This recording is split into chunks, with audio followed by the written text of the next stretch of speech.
Bonjour à tous et bienvenue sur Pistor. Alors dans cet épisode, on va décortiquer le sujet Minpon 1 2008 filière PC que j'ai trouvé intéressant à plus d'un titre. Bon bien sûr, pour que cette vidéo soit vraiment efficace, le mieux c'est d'avoir travaillé le sujet en amont. Et si ce n'est pas le cas, je commencerai toujours par rappeler les questions, de sorte à ce que vous puissiez chercher à y répondre avant d'avoir les explications. Donc préliminaire, le sujet commence par introduire n plus 1 nombres complexes A0, A1 jusqu'à AN, qui sont tous différents, et n plus 1 polynômes, que l'on appelle les LI de x, et qui sont définis comme produits des x-aj sur ai-aj, avec j entre 0 et n et différents de i, pour ne pas avoir des dénominateurs qui s'annulent. Alors les LI de x sont en fait ce qu'on appelle des polynômes de Lagrange, et on va profiter de cette occasion pour approfondir un peu le sujet. Donc des polynômes qui portent des noms, il en existe plein. On peut penser aux polynômes de Tchebychev, de Hilbert, de Laguerre, de Legendre et ainsi de suite. Ils sont définis par des formules explicites ou des formules de récurrence, ce qui fait que chacune de ces familles de polynômes est unique. Les polynômes de Lagrange sont quant à eux très différents et vont intervenir dans des problèmes d'interpolation, c'est-à-dire dans la recherche de courbes qui passent par un certain nombre de points que l'on a définis au préalable. Et ce ne sont pas des formules explicites ou de récurrence qui vont définir ces polynômes, mais les abscisses de ces points de passage. Les ordonnées serviront ensuite, couplées à ces polynômes, pour obtenir un polynôme dit interpolateur qui passera bien par tous ces points. Donc il existe une infinité de familles de polynômes de Lagrange, chacune étant liée à un ensemble de points. Revenons maintenant aux polynômes de l'épreuve, qui sont donc définis par n plus 1 point. Si on analyse individuellement ces polynômes, on peut faire deux remarques. La première, c'est que les LI de x sont de degré n, puisqu'au numérateur, on va avoir un produit de n termes en x-aj et au dénominateur, une constante. Et la seconde remarque, c'est que si on développe l'expression de LI de x et qu'on l'évalue en AI, on voit que tous les numérateurs vont devenir égaux au dénominateur, donc LI de AI est égal à 1, et à l'inverse, si on évalue cette expression en AJ avec J différent de I, on va avoir au numérateur un produit AJ-A0, AJ-A1, jusqu'à tomber sur un AJ-AJ égal à 0. Et donc LI de AJ est égal à 0. Et on peut alors réconcilier ces deux équations en disant que LI de AJ est égal à delta EJ, avec delta EJ le symbole de Kronecker, qui vaut 1 si I et J sont égaux, et 0 sinon. Maintenant qu'on sait tout ça sur les polynômes de Lagrange, attaquons-nous à la première question. On nous demande de montrer que les LI de x forment une base de Cn de x. Donc on a n plus 1 polynôme, Cn de x est un espace vectoriel de dimension n plus 1, donc si on montre que la famille des LI de x est libre, alors forcément elle constituera une base de Cn de x, puisque de cardinal égale à la dimension de cet espace. Pour ça, supposons qu'on puisse trouver n plus 1 nombre complexe alpha i, tel que la somme des alpha i fois LI de x soit nulle. Notre objectif étant bien sûr de montrer que chacun de ces alpha i est nul. Donc si on développe cette somme et qu'on l'évalue en A0, on va voir un L0 de A0 égal à 1 et tous les autres LI de A0 vont s'annuler. On en tire alors que alpha 0 est nul. Idem si on évalue la somme en A1, en A2 jusqu'à AN. Autrement dit, chacune de ces évaluations nous permet de montrer qu'un alpha i est nul. Donc tous les alpha i sont nuls, ce qui prouve la liberté de la famille des LI de x, et donc qu'elle constitue une base de Cn de x. Deuxième question, on veut écrire la matrice du système 1, x jusqu'à x puissance n dans la base des LI de x. Donc en fait, on veut former la matrice de passage de la base des polynômes de Lagrange à la base canonique, puisqu'une matrice de passage consiste à exprimer les nouveaux vecteurs à l'aide des anciens. Donc puisque les LI de x forment une base de Cn de x, on peut exprimer chacun des monômes x puissance j comme combinaison linéaire de ceux-ci. Et il existera alors des complexes P0j, P1j, etc. tels que x puissance j soit égal à P0j fois L0 de x plus P1 de j fois L1 de x et ainsi de suite. Et pour trouver ces coefficients, on va procéder de la même façon qu'à la question 1. C'est-à-dire qu'on va commencer par évaluer cette égalité en A0, avec toujours L0 de A0 est égal à 1 et les autres évaluations nulles, d'où l'on tire que P0j est égal à A0 puissance j, puis en A1, en A2 et ainsi de suite. Et on aboutit à l'égalité PKJ est égal à AK puissance j, ce qui signifie que le coefficient de la kème ligne et de la jème colonne de la matrice de passage est égal à ak puissance j. On peut alors écrire cette matrice, et la première colonne sera uniquement composée de 1, la suivante de A0, A1 jusqu'à AN, celle d'après de A0 au carré, A1 au carré jusqu'à AN au carré, et ainsi de suite jusqu'à la dernière colonne composée de A0 puissance n, A1 puissance n jusqu'à AN puissance n. Et on reconnaît alors une matrice de type Vandermonde, dont le déterminant fait l'objet d'une autre vidéo sur la chaîne, et qui est égal au produit des AJ-AI avec J plus grand que I, d'où l'importance d'avoir pris des complexes distincts pour obtenir un déterminant non nul. On termine ainsi la première partie qui au final pouvait se traiter facilement si on savait ou si on remarquait que Li de AJ est égal à delta Ij. Passons maintenant à la partie 2. On va se placer dans Ck de x et on va définir deux endomorphismes. Tha, qui est un polynôme, lui associe son évaluation en x plus a, donc en fait c'est un endomorphisme de translation, et D, qui associe à un polynôme son polynôme dérivé. Et notre base de référence, c'est la base canonique. Donc questions 3 et 4 que l'on va traiter simultanément, on nous demande de former les matrices de ces endomorphismes et de caractériser leurs éléments propres. On va commencer par Tha. Alors lorsque l'on applique Tha au vecteur de la base B, on obtient x plus a puissance j. Soit, en utilisant le binôme de Newton, la somme pour i de 0 à j de i parmi j des a puissance j moins i fois x puissance i. Et donc Tha de 1 est égal à 1, Tha de x à x plus a, Tha de x au carré à x au carré plus 2ax plus a au carré, et ainsi de suite. On a donc une matrice dont les coefficients non nuls sont des produits de puissance de a et de coefficients binomiaux. Puisque cette matrice est triangulaire, on a directement accès à ses valeurs propres qui sont sur sa diagonale. Et donc Tha possède une valeur propre, 1, qui est d'ordre k plus 1. Pour caractériser le sous-espace propre associé à cette valeur, on va donc s'intéresser au noyau de la matrice Tha moins une fois la matrice identité. On peut alors faire deux remarques sur cette nouvelle matrice. La première, c'est que la première colonne est nulle. Donc le polynôme constant égal à 1 appartient à son noyau. Et la seconde, c'est que les 15 autres colonnes sont linéairement indépendantes. Donc l'image de Tha moins ik plus 1 est de dimension k, d'où l'on tire, par application du théorème du rang, que son noyau est de dimension 1. Et comme on a déjà trouvé un polynôme dans le noyau de Tha moins ik plus 1, on peut engendrer cet espace grâce à lui, et cet espace est en fait égal à C0 de x, puisque chaque polynôme constant peut s'exprimer à l'aide du polynôme 1. En ce qui concerne l'endomorphisme D, on sait que si on l'applique sur le polynôme constant égal à 1, le résultat sera nul. Et si on l'applique sur les autres monômes, le résultat sera égal à j fois x puissance j-1. Donc on peut former la matrice D, qui elle aussi est triangulaire, et qui aura donc 0 comme unique valeur propre d'ordre k plus 1. Comme précédemment, les polynômes constants appartiennent au noyau de D qui est de dimension 1, donc celui-ci est engendré par 1 et vaut C0 de x. Alors petite remarque, on pouvait très bien avoir ces informations sur D sans avoir à former sa matrice. En effet, D est un endomorphisme nilpotent, c'est-à-dire que quel que soit le polynôme de Ck de x que l'on considère, si on lui applique k plus une fois D, on obtiendra le polynôme nul. Or, un endomorphisme nilpotent ne peut avoir que 0 comme valeur propre. Et comme on sait que seuls les polynômes constants sont nuls une fois dérivés, on pouvait donc facilement définir le sous-espace associé à 0. Passons maintenant à la question 5. Alors on nous demande de trouver tous les sous-espaces vectoriels qui sont stables par D. Alors un sous-espace vectoriel f est stable par D si l'image de chaque élément de f par D est encore dans f. Et on sait que quel que soit l'endomorphisme que l'on considère, les sous-espaces vectoriels triviaux seront toujours stables.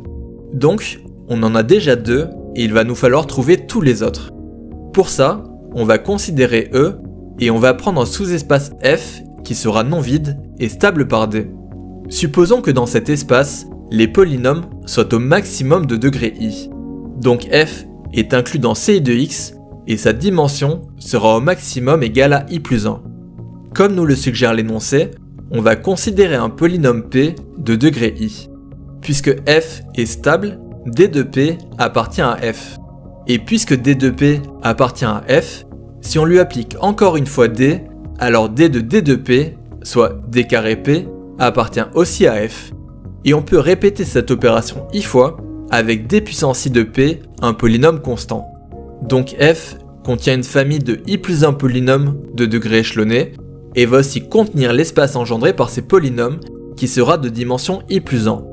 Donc F est de dimension au moins égale à I plus 1. Et puisqu'on avait prouvé précédemment que F ne pouvait pas être de dimension supérieure à I plus 1, cela contraint F à être de dimension I plus 1. Et puisqu'il est inclus dans CI de X, lui-même de dimension I plus 1, il est en fait égal à cet espace. Donc F est un espace vectoriel de la forme CI de X, et comme on n'a aucune condition sur I, tous les CI de X avec I entre 0 et K sont en fait stables par D, ce qui nous fait au total K plus 2 sous-espaces vectoriels stables par D. Question numéro 6. On nous demande de montrer que le système P, D de P, D carré P sur factoriel 2 et ainsi de suite est une base B1 de E et de former la matrice de passage de B vers B1. Alors la première partie est évidente. On a K plus 1 polynôme de degré échelonné, E est un espace de dimension K plus 1, donc les polynômes forment une base de E. Et pour la seconde partie, on va donc devoir exprimer chaque élément du système en fonction des monomes. Donc si on part de l'expression de P, qu'on la dérive, on obtient la somme pour I de 1 à K des I fois PI fois X puissance I-1. D carré P est égal à la somme pour I de 2 à K des I fois I-1 fois PI fois X puissance I-2, et sa dérivée JM est égale à la somme pour I de J à K des I fois I-1 jusqu'à I-J-1 fois PI fois X puissance I-J. Pour renuméroter les puissances de X, on peut effectuer le changement de variable U est égal à I-J. Et le produit U plus J fois U plus J-1 jusqu'à U plus 1 peut se simplifier si on le multiplie par la fraction factoriel U sur factoriel U, puisqu'on reconstitue au numérateur un factoriel U plus J. Si maintenant on divise les deux membres de l'égalité par factoriel J, on fait apparaître un J parmi U plus J.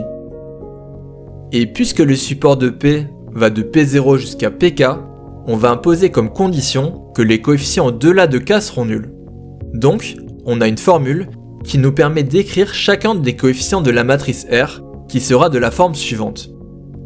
Ensuite, question 7, on a un nouveau système P de X, P de X plus A, P de X plus 2A jusqu'à P de X plus Ka.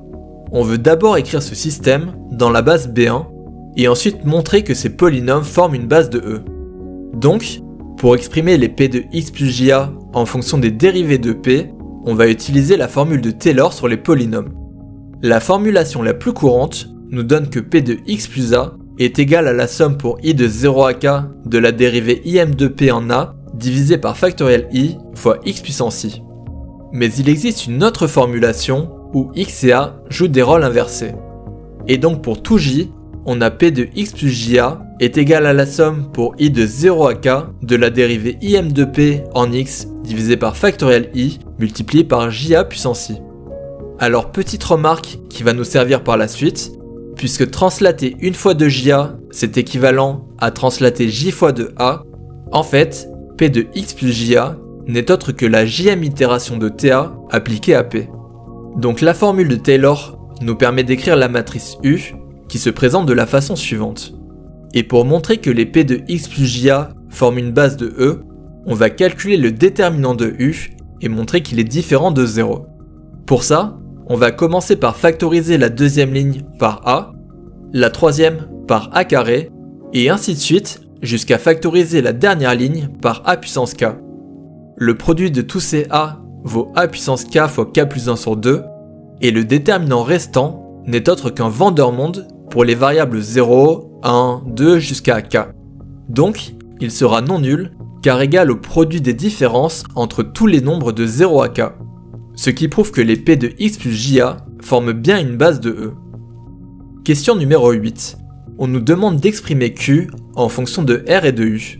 Alors pour aller d'une base B à une autre base B2, on peut très bien aller de B à B1, puis de B1 à B2.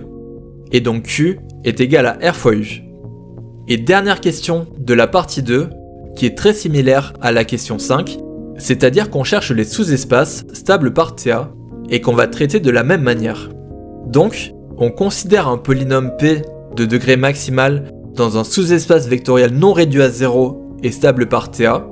On considère les différentes itérations de TA de 0 à i qui sont en fait les P de x plus JA et qui peuvent engendrer un espace de dimension i plus 1 puisqu'on a établi à la question 7 que les P de x plus JA forment une base et cet espace engendré n'est autre que f ou ci de x par analyse de dimension. Donc, les sous-espaces stables par TA sont les mêmes que ceux stables par D, c'est-à-dire 0 et les ci de x avec i entre 0 et k. Passons maintenant à la partie 3.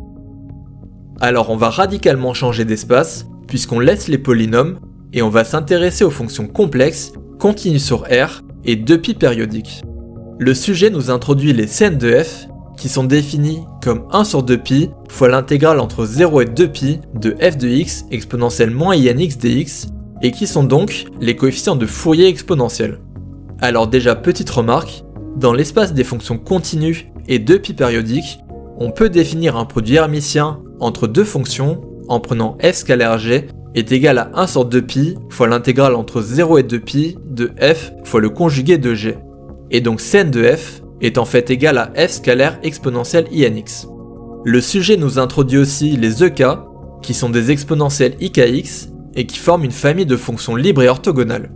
Et enfin, comme en partie 2, un endomorphisme de translation TA.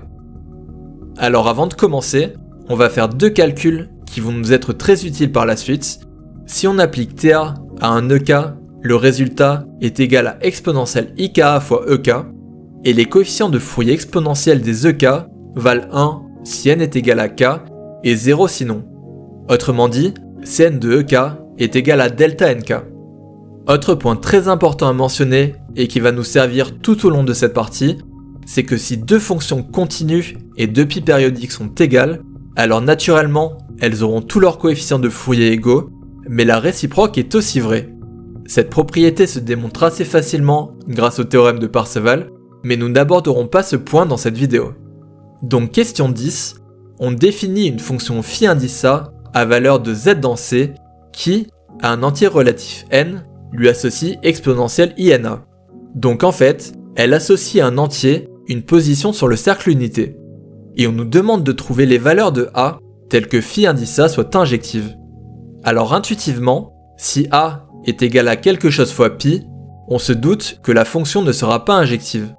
Par exemple, si on prend A est égal à pi sur 4, on va parcourir les différentes valeurs 0, exponentielle ipi sur 4, ipi sur 2, et ainsi de suite, et une fois un tour effectué, on va repasser par ces mêmes valeurs. Et on a par exemple phi indice pi sur 4 de 1 est égal à phi indice pi sur 4 de 9, sans pour autant que 1 ne soit égal à 9, mais parce que les exponentielles ipi sur 4 et 9 ipi sur 4 sont égales. A l'inverse, si A n'est pas égal à quelque chose fois pi, on va indéfiniment parcourir le cercle unité sans jamais repasser par les mêmes endroits, comme s'il y avait une sorte de décalage à chaque tour. Maintenant qu'on a dit ça, il va s'agir de le prouver rigoureusement. Donc si phi indice A en n est égal à phi indice A en m, c'est que les exponentielles INA et IMA sont égales. Soit, en divisant par exponentielle IMA, que exponentielle IN-MA est égal à 1. Et donc, qu'il existe un entier relatif k, tel que n-m fois A est égal à 2kπ. Ou encore, tel que A sur pi fois n-m est égal à 2k. 2k est un nombre rationnel, n-m également. Donc, si A sur pi est un nombre rationnel, c'est-à-dire si A s'exprime comme produit d'une fraction rationnelle fois pi, alors cette équation est homogène et on peut trouver des triplets n, m, k qui la vérifient.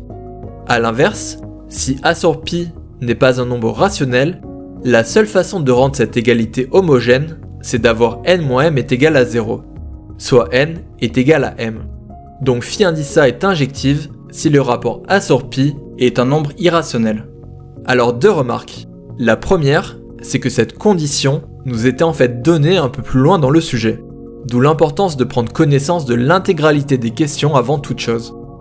Et la seconde remarque, c'est que pour rendre cette condition un peu plus parlante, on va plutôt considérer sa contraposée. C'est-à-dire que si n et m sont différents, alors exponentielle INA et IMA seront différentes. C'est-à-dire que exponentielle IA sera différente de exponentielle 2IA, elle-même différente de exponentielle moins 6IA, etc. Et on ne sera pas dans le cas précédent où exponentielle i pi sur 4 était égale à exponentielle 9 i pi sur 4. Partie 2 de cette question. On nous demande de montrer que si phi indice A n'est pas injective, donc si A est de la forme alpha sur bêta fois pi avec alpha sur bêta, une fraction irréductible, alors elle est périodique. Donc, pour trouver une période, on peut a priori penser que exponentielle i alpha sur bêta fois pi n serait égale à exponentielle i alpha sur bêta fois pi n plus 2 i pi. C'est-à-dire qu'on rajoute un tour sur le cercle unité. On factorise l'exponentielle de droite par i alpha sur bêta fois pi, et on reconnaît à gauche phi indice A de m, et à droite phi indice A de n plus 2 bêta sur alpha. Bien sûr, cette expression n'a de sens que si 2 bêta sur alpha appartient à z. Et donc pour se défaire de cette contrainte, on peut prendre comme période 2 bêta. Alors on va l'admettre ici, mais en réalité, 2 bêta est bien la plus petite période strictement positive de phi indice A. Ensuite, question 11, on nous demande d'exprimer les valeurs de Cn de TAF en fonction de Cn de f. Donc par définition de Cn, Cn de TAF est égal à 1 sur 2pi fois l'intégrale entre 0 et 2pi de TAF fois exponentielle moins INX dx. TA de f est par définition égal à f de x plus a, et on va réaliser le changement de variable u est égal à x plus a. On peut alors sortir l'exponentielle INA de l'intégrale, et puisque la fonction est 2pi périodique, on ne change pas la valeur de l'intégrale si on intègre entre 0 et 2pi plutôt qu'entre a et a plus 2pi. Et en faisant ces opérations, on reconnaît un Cn de f. Donc Cn de TAF est égal à exponentielle INA fois Cn de f, ou, en introduisant l'application phi indice A, à phi indice A de n fois Cn de f. Là encore, deux remarques.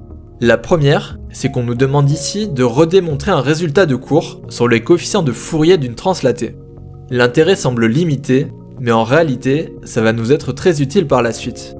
Et la seconde remarque, c'est que là encore, translater j fois de a, c'est équivalent à translater une fois de ja. Donc, Cn de la jème itération de TA de f, c'est égal à exponentielle ijna fois Cn de f. Question numéro 12. On nous demande les valeurs propres de TA et de caractériser les valeurs de A pour lesquelles les espaces propres de TA sont tous de dimension 1. Donc, on se doute qu'il va falloir disjoindre les cas où A sur pi est rationnel ou non. Donc, si lambda est une valeur propre de TA et f un vecteur propre associé non nul, on a TA de f est égal à lambda f. Et donc tous leurs coefficients de Fourier sont égaux. On tire de la question précédente que Cn de TAF est égal à exponentielle INA fois Cn de f, et par linéarité de l'intégrale, que Cn de lambda f est égal à lambda fois Cn de f. Donc là, il pourrait être très tentant de simplifier par Cn de f et de dire que lambda est égal à exponentielle INA pour tout n.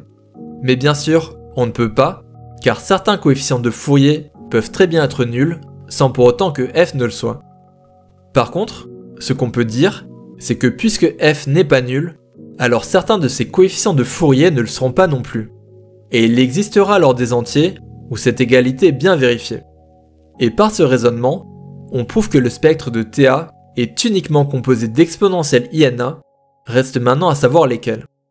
Pour trouver ces valeurs, on va essayer de chercher des vecteurs propres, c'est-à-dire des fonctions non nulles qui vérifient TA de f, donc f de x plus a, est égal à exponentielle INA fois f de x. On va donc chercher des fonctions qui transforment des sommes en produits, et c'est naturellement vers des fonctions exponentielles qu'il va falloir se tourner. Et c'est là que le premier calcul qu'on a effectué dans cette partie 3 va nous être très précieux, puisqu'il nous donnait que TA de exponentielle INX était égal à exponentielle INA fois exponentielle INX. Autrement dit, pour tout n, exponentielle INX est un vecteur propre de TA associé à la valeur propre exponentielle INA. Donc le spectre de TA est composé de toutes les exponentielles INA, où n parcourt z. Maintenant, il va s'agir de caractériser les sous-espaces propres associés à ces valeurs. Donc premier cas, si phi indice A est injective. Alors lorsque n décrit z, on obtient une infinité de valeurs propres d'ordre 1. puisque chacune de ces exponentielles est différente de toutes les autres. Donc, les sous-espaces propres associés à ces valeurs propres seront tous de dimension 1 et seront des droites vectorielles engendrées par les exponentielles INX.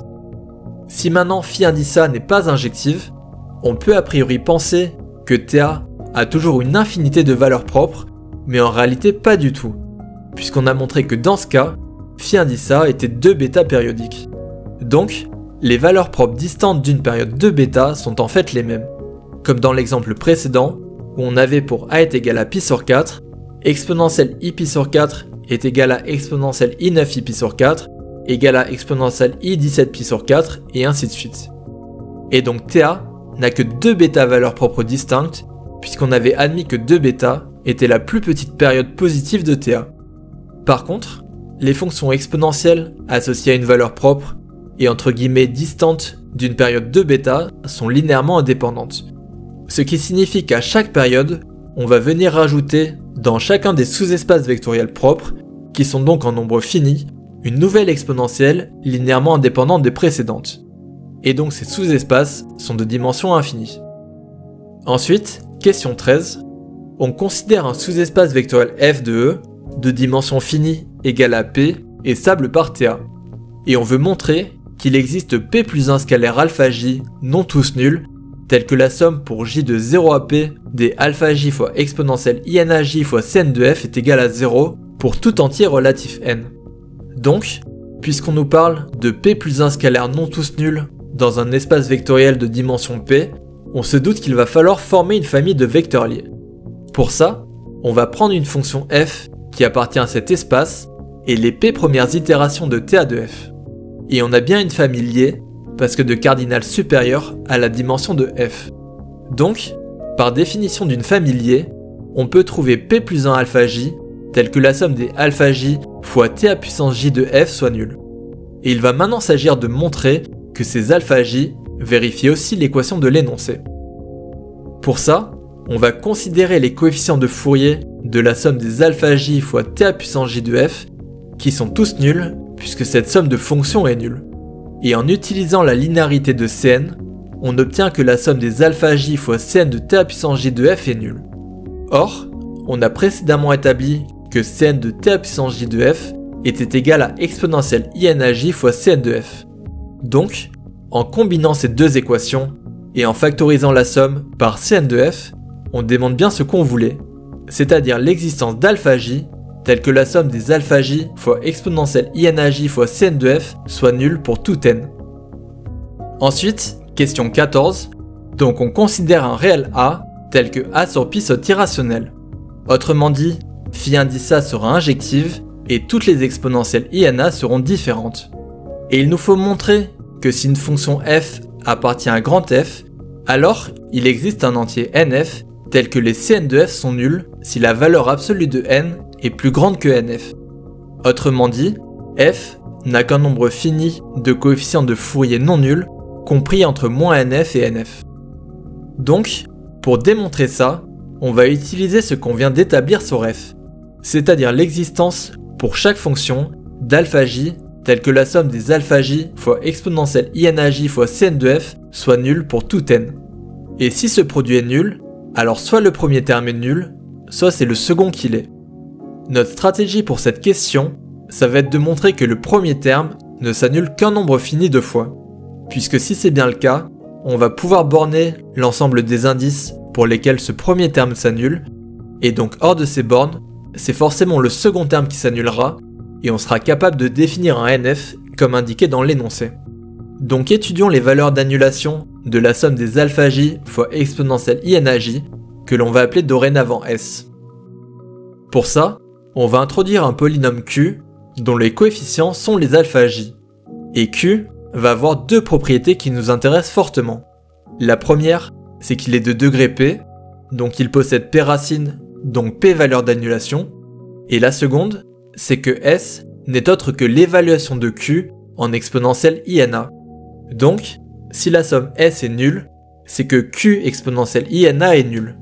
Et donc, que exponentielle INA est une racine de Q. Mais nous sommes dans le cas où phi indice A est injective. c'est-à-dire où les exponentielles sont toutes différentes les unes des autres. Donc, il n'y aura qu'un nombre fini d'exponentielles qui annuleront Q. Et donc l'ensemble des n, tel que la somme des alpha j fois exponentielle INAJ soit nul, est lui aussi fini. Ce qui nous permet de définir un NF, comme expliqué précédemment. Question 15, qui est une sorte de généralisation de la question 14, c'est-à-dire qu'on vient de montrer que pour chaque fonction de f, il existe un NF tel que tous ses coefficients de Fourier sont nuls en dehors de moins NF. Et maintenant, on va montrer qu'il existe un n tel que toutes les fonctions de f et leurs coefficients de Fourier nuls en dehors de moins nn. Donc, on va considérer f, et l'idée, ça va être de former une base pour cet espace, donc de prendre p fonctions linéairement indépendantes. Pour chacune de ces fonctions de f, il va donc exister un entier tel que leur coefficient de Fourier soit nul lorsque n est plus grand en valeur absolue que celui-ci. Et si on prend comme n le max de ces entiers, alors les coefficients de Fourier de toutes ces fonctions seront nuls lorsque la valeur absolue de n sera plus grande que celui-ci. Or, puisque chaque fonction g de f s'exprime comme combinaison linéaire des fi, ces coefficients de Fourier seront aussi nuls dès lors que n est plus grand en valeur absolue que n, d'où l'existence de cet entier. Question numéro 16. On introduit un nouvel espace vectoriel engendré par les EK, où k varie de moins n à n, avec n l'entier que l'on vient de définir. Et on nous demande d'abord de montrer que f est inclus dans g, c'est-à-dire de montrer que toute fonction de f peut s'exprimer comme combinaison linéaire des EK. Donc, on va considérer une fonction f non nulle de grand F, et on va chercher un polynôme trigonométrique qui a les mêmes coefficients de Fourier qu'elle. Comme ça, on aura l'égalité entre les deux fonctions, donc la décomposition de f en EK, et donc l'inclusion de f dans G. Alors on peut déjà modifier l'expression de Cn de la somme des bêta KEK, puisqu'en utilisant la linéarité des Cn et le fait que Cn de EK soit égal à delta NK, on a Cn de f est égal à la somme des bêta K fois delta NK. Et en particulier, pour tout n entre moins n et n, c'est-à-dire là où les coefficients de f ne sont pas tous nuls, on a Cn de f est égal à bêta n. Donc le seul polynôme trigonométrique qui a les mêmes coefficients de Fourier que f pour n entre moins n et n est la somme des ck de f EK. Et il va s'agir maintenant de vérifier que les autres coefficients de Fourier de ces polynômes seront bien nuls. Et c'est le cas, puisque Cn de EK est égal à delta NK, qui est nul, puisque n est plus grand que n, et k varie entre moins n et n. Donc f et la somme des ck EK ont les mêmes coefficients de Fourier, donc ces fonctions sont égales, ce qui prouve bien que f est inclus dans G. Deuxième partie de la question, il s'agit de prouver la stabilité de G par TA. Donc G est par définition engendré par les EK avec k entre moins n et n. Mais les EK ne sont pas n'importe quelle fonction, puisque ce sont les vecteurs propres de TA. Donc TA de G est lui aussi un espace engendré par des EK, avec k entre moins n et n, et donc inclus dans G. Question numéro 17. On nous demande si TA restreint à G est diagonalisable. Et la réponse est oui, puisqu'on est dans un espace de dimension 2n plus 1, et qu'on a bien 2n plus 1 valeurs propres distinctes, puisque les exponentielles sont différentes les unes des autres. Donc la restriction est bien diagonalisable. D'ailleurs, petite précision, le terme restreint est assez mal choisi, et on lui préférera plutôt le terme induit. En effet, considérons E un espace vectoriel, H un sous-espace vectoriel de E, et U un endomorphisme de E. Dire qu'on restreint U à H, ça signifie qu'on ne va calculer que les images des éléments de H. Mais ces images peuvent très bien se trouver en dehors de H. Et donc, la restriction n'est même pas nécessairement en endomorphisme. Bon, par chance, G est stable par TA, et donc les images de tous les éléments de G resteront dans G, mais justement, pour rendre compte de cette stabilité, on préférera le terme induit. Dernière question, on nous demande de montrer qu'il est possible d'engendrer F grâce à certains EK. Donc on vient de montrer que TA induit sur G était diagonalisable, et puisque F est stable, TA induit sur F est aussi diagonalisable.